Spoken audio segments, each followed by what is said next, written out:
10 रुपये घेतले जादा, वृद्धाचा घेतला जीव. भावकीतल्या व्यक्तीने थेट डोक्यात कोयता घालून खून केला.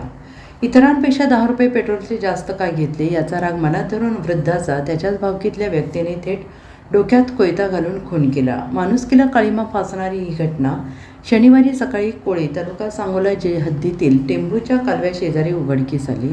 बाबासाहेब भानुदास देशमुख वय वर्ष 76 असे मृताचे नाव आहे. त्याच्याच भावकीतील संजय देशमुख वय वर्ष 35 याने हे कृत्य केल्याचा आरोप आहे. शनिवारी सकाळी 7 वाजण्याच्या सुमारास बानुरगड तालुका खानापूर येथील बाबासाहेब देशमुख यांचा मृतदेह बानुरगड ते कोळी दरम्यानच्या टेंभू योजनेच्या कालव्याजवळ सापडला आणि ते नेहमीप्रमाणे शुक्रवारी सांगोला तालुक्यातील कोळे येथील बाजारात गेले होते.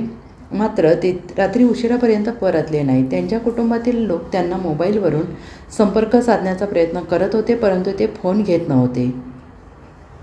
सुरुवातीला अनोळखी मृतदेह अशी नोंद झाली, परंतु नंतर पोलिसांनी ओळख पटवली. देशमुख हे 70 ओलांडल्यानंतर कष्टाने किराणा दुकान चालवत होते. 15 दिवसापूर्वी झालेला एक छोटासा व्यवहार त्यांच्या जीवावर बेतेल याची कल्पना कोणाला नव्हती. नातेवाईक असलेल्या संजयकडे पेट्रोलसाठी बाबासाहेबांनी 120 रुपयेऐवजी 130 रुपयांची मागणी केली आणि हाच 10 रुपयांचा वाडीवाकडा संजयच्या मनात सुडाची आग पेटवून गेला. तो राग शांत झाला नव्हता, उलट तो धगधगत होता.